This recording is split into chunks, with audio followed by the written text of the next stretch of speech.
Okay, Tappers, I'm back. Sorry, we had a little bit of a coughing jag there, so we had to cut that last video a bit short. Feel much better now. And basically, I'm right back to where I started the last time, pretty much. So I'd gone that way and down. So let me go this way.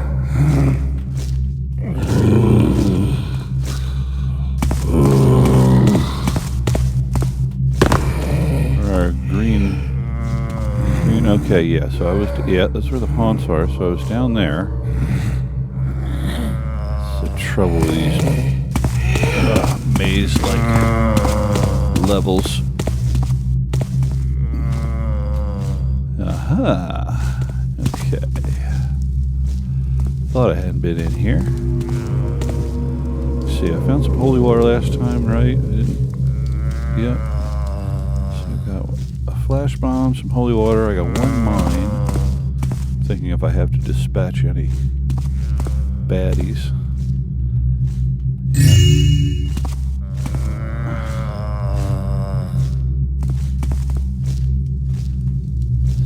So, take a look up there. Go down here real quick, have a bit of a look around.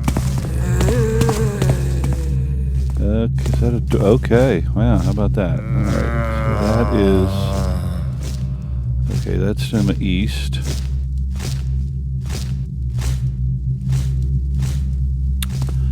And I also managed to open some sort of secret door last time, but I could not for the life of me figure out where it was, so hopefully I'll run into that at some point, just trying to solve and explore the rest of the level.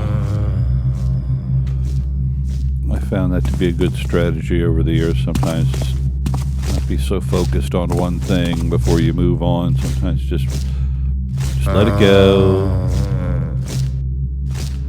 And hope you figure it out later. Games are no fun when they get too frustrating. So I'll do something else for a while. Come back. Come on. There we go. Yep. It's definitely it's like a Burrick tunnel of some such.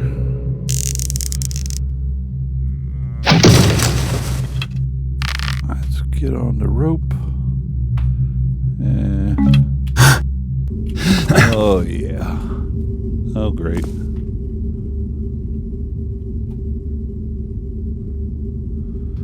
So we have a head walking around, which is like an arm. Okay, what do we got? Like, I love things like this. Some reasons I love this game. You know, is it dangerous? Don't know. But if you saw a glowing, dismembered arm wandering around slowly down here, you might take a little pause of the situation. Okay, well, quick save. We'll see what happens here. It's another great thing about modern computers. The game loads so quick. Oh, okay, yes. Sometimes it pays to be daring. So, we're going to have to collect all these nasty parts, huh? Which means that head that's wandering around there, I got to go back and find it. But, yeah, you can remember 20 years ago, machines didn't run so fast, and for playing Thief 1, was it like a 286 was state of the art then?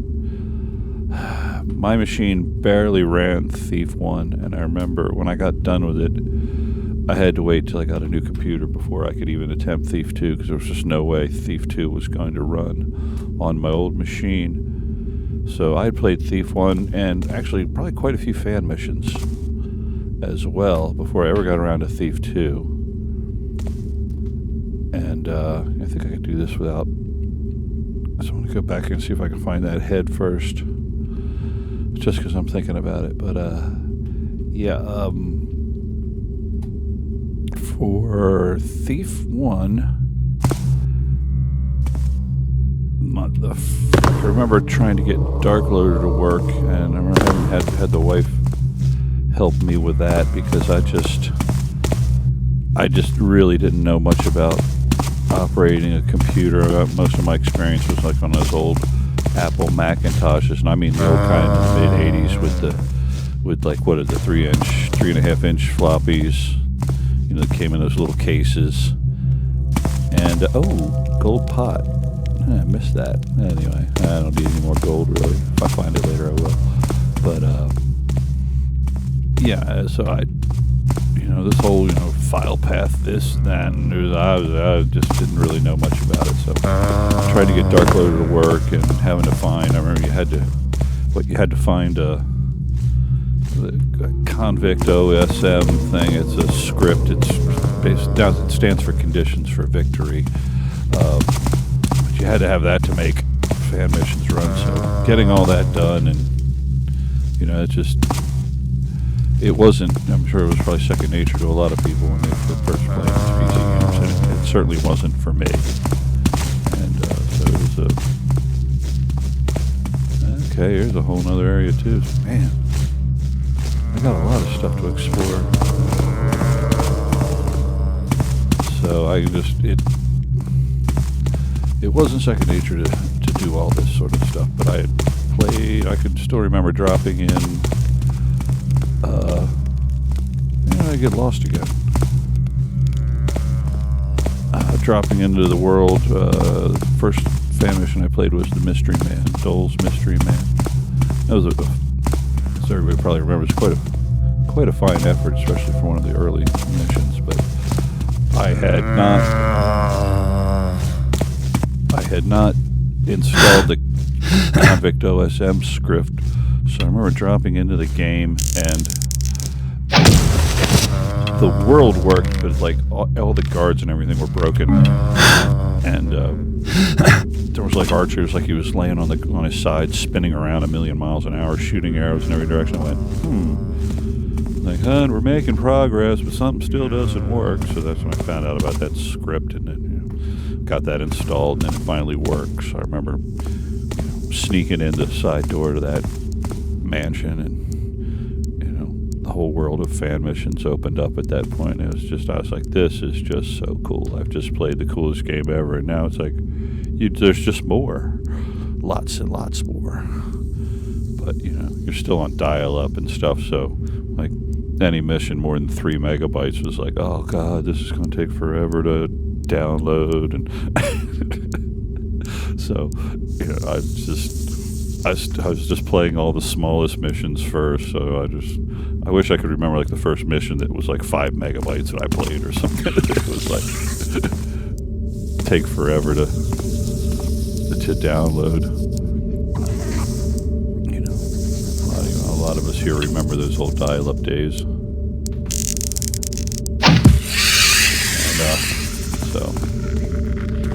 And even Thief 2 came along, machines are a little faster, but the internet wasn't really any faster. And I can remember when I was doing all the work for Frauber's Keeper Prophecies campaign, all that voice work, and beta testing his missions, and they were like, each one of them was like well over 100 megabytes. So I remember, just at night, sometime like after dinner, just start downloading and hope the download would go all night, would be complete, and it wouldn't get corrupted and everything. I mean, that was before. I remember I didn't even send him files via email or whatever. I remember I just put all the voice work on it. At that point, I had a CD recorder, a quite nice one, TIAC, CD recorder. I think it cost about $500. They weren't cheap back in those days. Okay. And so I had a miniature recording studio in my attic. This is when, I don't know, I'm getting really detailed, but the Alesis came out with this thing called the ADAT, which was an 8-track digital recorder that worked on the format of VHS tapes, but not just any old VHS tape. You had to have these, special, they were like, $10 or $12 tapes. But to get 8 tracks of digital recording in 45 minutes and whatever, and in fact, you could slave decks together. So, for at that point, like for $8,000, you could have a 24-track digital recording studio, or at least the recorder part, you know, the Atom mixer and speakers and stuff. And in the early 90s, I mean, that just through the 80s and 70s, a setup like that, that cheap would be like unheard of. So it sort of started the home recording revolution. Two companies, Alesis and Mackie, basically made the cheap mixers that worked. And those two companies basically put the whole home studio scene on the map back then. There were a few others, but the Mackie 8-bus console and 4-bus consoles that, you know, actually sounded good didn't cost $50,000, and a digital deck that sounded good, you know, relatively inexpensive at like $2,000. So like $5,000, you could put together a nice, you know, recording setup with, you know, monitors and some effects, and, you know, some outboard gear like compressors and equalizers and stuff like that. But anyway, I'm not really talking about Thief now, am I? So, okay, we got that guy and some haunts. And,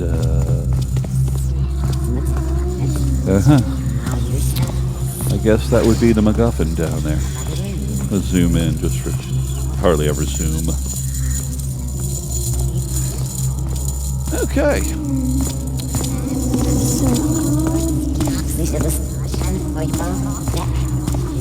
Oh boy.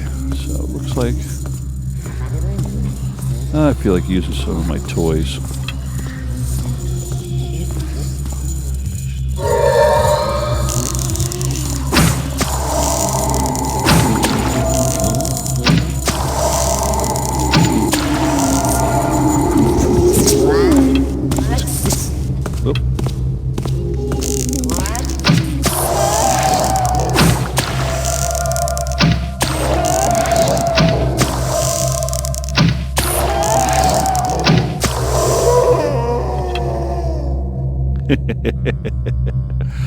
I really didn't have to do that, but that was just fun. What's the point of having toys if you don't use them? Hey, you're watching something will come flying out of the walls, and I'll be screwed because I just used up all my holy water for no reason. Oh well.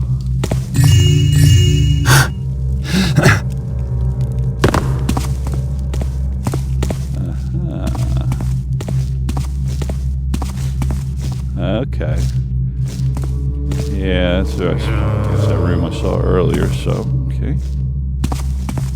Sometimes it's nice just to snoop a little in one direction, just to get a sense of things. Okay, now can I just go up here and take this thing, or am I going to be screwed after I grab it? I mean, they put murder holes down here for that one little bit of cheesy-ass treasure. If I take the hammer with, I mean, that doesn't really make much sense. That doesn't look like there's anything behind there. So,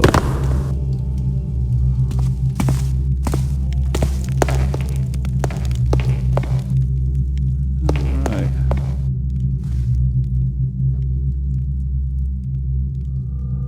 What the heck was that?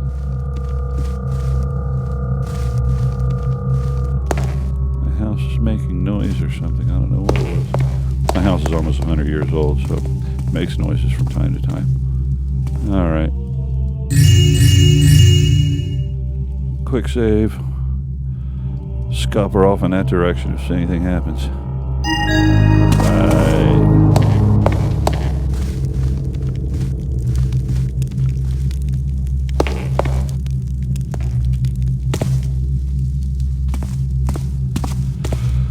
So I guess I'm done, pretty much, except for a bit more exploring, but I've pretty much seen enough of this place. And it's not like I really need any more loot. I see a jar over there. See if I can get out of here. You're not going to let me out of here. Nothing. There we go. Okay, new mantle.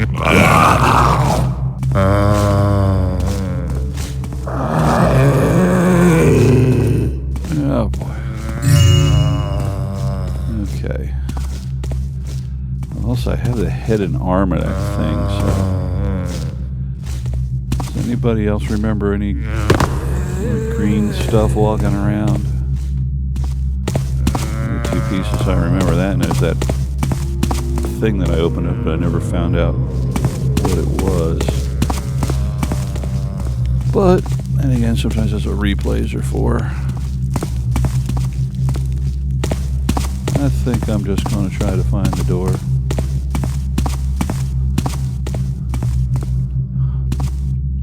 As a wise man once said, got one foot out the door, time to hit the road. Ain't no match for your mean old man, I think it's time to roll. Keep the motor running, don't you let it cool down. Oh yeah, there was that whole area with that big door and everything went through. So, okay, yeah, that's the library. Oh, wait a minute. Darn. Okay, wait a minute. It was down where the haunts were. I'd like to check out. Because there was a big set of double doors I never got through.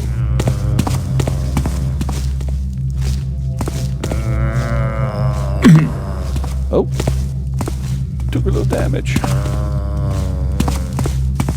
Where was that? Pardon me if you know exactly where to go. It was through there.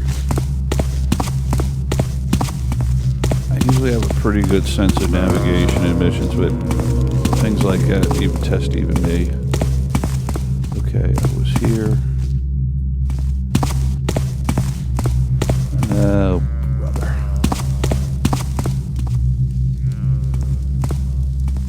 I see.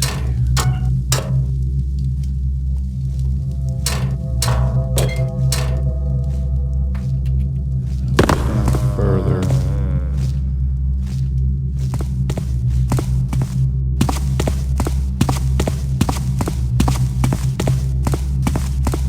Yes. Down here, I remember seeing this. Only to investigate. So,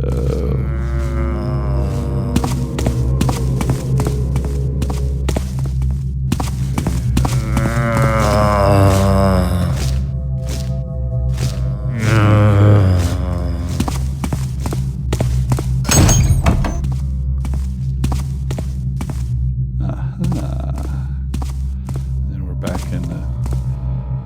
Oh, okay. So I'm back here.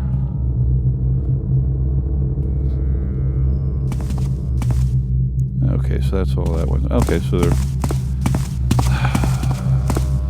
just another way of getting where I was. So, yep. I think it's time to roll.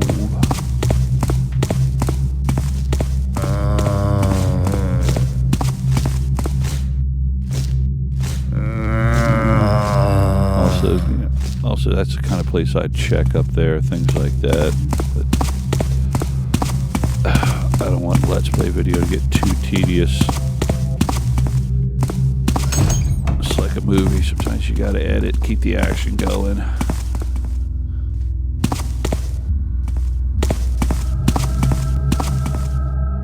Okay, which side? Frame rate crashing on me. Need to get out to about where I found that drill.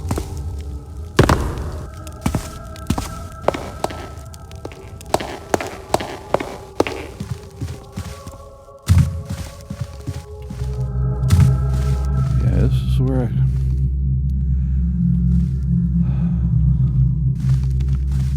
Still don't know what I opened up that was in that area, but at this point I don't really even care. Mission over.